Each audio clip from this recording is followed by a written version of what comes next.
Invasion by Russia is not an answer. Neither is intransigence by NATO. It is important to recognize, for example, that Finland, one of the most developed and democratic countries in the world, borders Russia and has chosen not to be a member of NATO.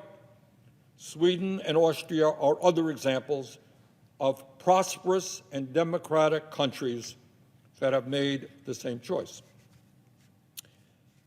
Mr. President, Vladimir Putin may be a liar and a demagogue, but it is hypocritical for the United States to insist that we, as a nation, do not accept the principle of spheres of influence.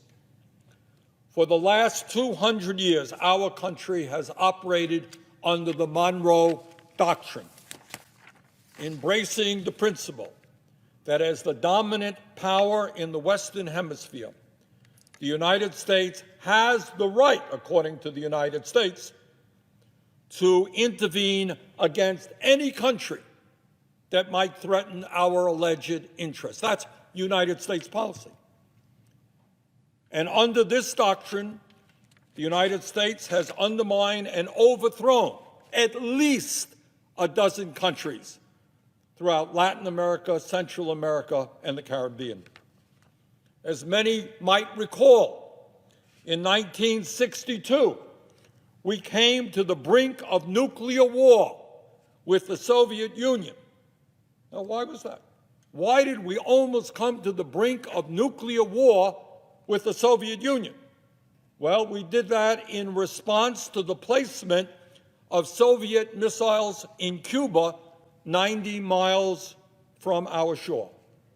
And the Kennedy administration saw that as an unacceptable threat to national security. We said it is unacceptable for a hostile country to have a significant military presence 90 miles away from our shore. And let us be clear, the Monroe Doctrine is not ancient history. As recently as 2018, Donald Trump's Secretary of State, Rex Tillerson, called the Monroe Doctrine, quote, as relevant today as it was the day it was written, end quote. In 2019, former Trump National Security Advisor John Bolton declared, quote, the Monroe Doctrine is alive and well, end quote. To put it simply, even if Russia was not ruled by a corrupt, oligarchic, authoritarian leader like Vladimir Putin, Russia, like the United States, would still have an interest in the security policies of its neighbors. And I want people to think about this.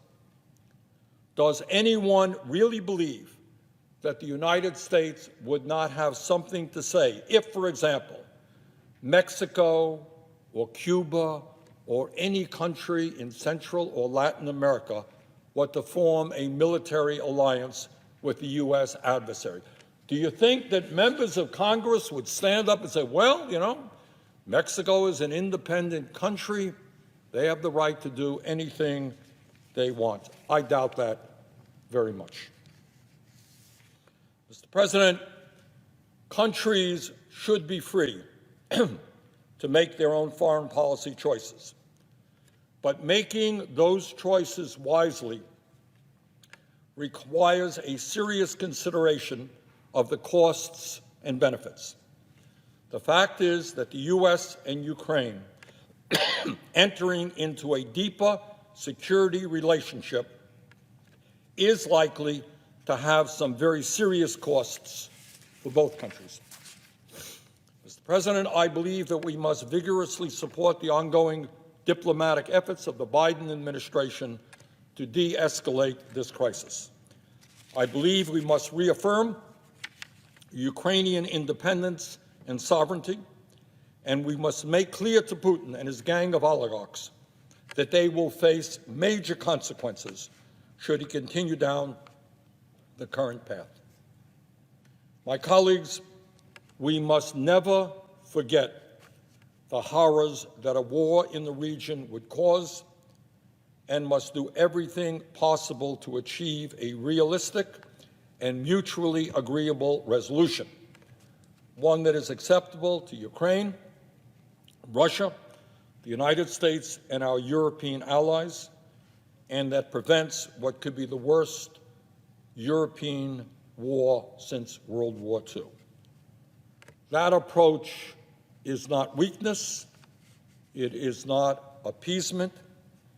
Bringing people together to resolve conflicts without war is strength, and it is the right thing to do. Thank you, Mr. President. I yield the floor. Please leave your comments below on what you think.